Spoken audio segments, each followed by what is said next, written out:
Ayo geng, hayur. Hayur. Okey geng, hari ni kita ke Genting. Genting dengan Batang Gali 32 km je geng. 1.2 jam je dah sampai. Genting ni kalau nak tahu, dia punya jalan tak jam sebab dia punya engineer orang Cina. Jurutera dia bukan JKR tau. Jurutera dia orang Cina daripada kontraktor Lim Gotong.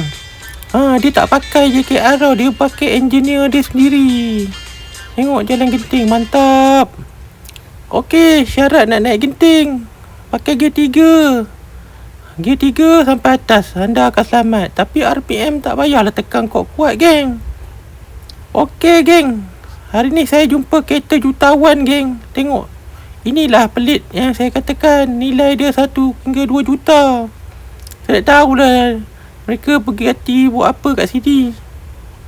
Okey geng, sekarang ni Tanjung Malim ke Genting geng, hanya ambil masa 1 jam. Kalau jalan jam 1 jam 2 jam lah. Kalau tak jam setengah jam. Kalau malam anda biasa naik motosikal ke basikal ke, boleh sampai Genting tak sampai lah setengah jam. Okey, kalau anda nak tahu, Genting ni dia kalau musim cuti sekolah dia full.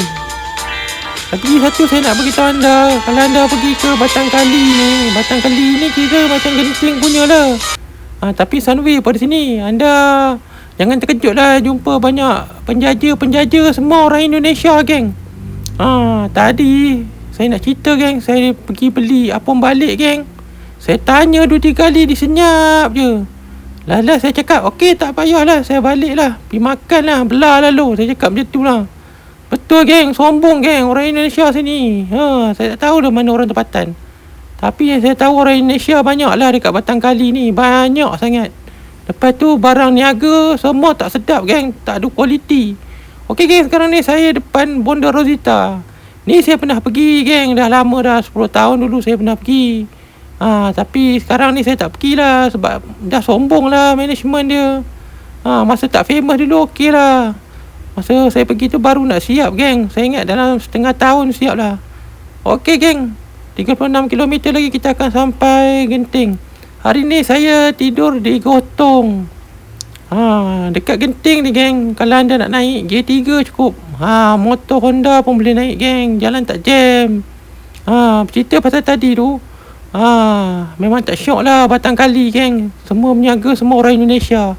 Kita dah tak dapat rasa masakan orang tempatan. Bangsat lah. Tengoklah jalan Genting ni macam mana.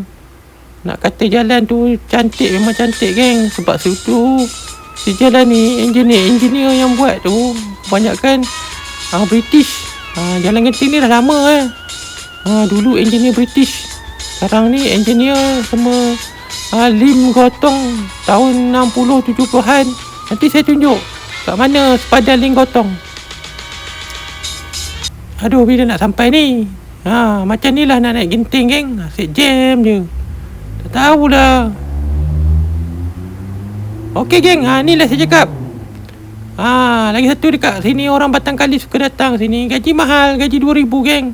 Berulang naik motor. Inilah saya cakap tol tu, RM5 je geng. Boleh lah dia nak buat maintenance. Okey geng, sekarang ni kita lepak dekat Lim Gotong dulu. Tempat tu lah. Sini tempat CEO Genting duduk lah banyak. Hotel-hotel Genting. Dekat belakang ni mereka kawasan Gotong lama ni, banyak lah orang pekerja Genting. Yang Gotong baru tu Tokay baru. Inilah rumah pekerja Genting di belakang hotel saya. Saya hari ni tidur di Sri Malaysia. Indonesia. Mana ada hotel Indonesia? Hotel Sri Malaysia. Okey geng, apa pun nanti kita naik Genting Jumpa lagi, bye.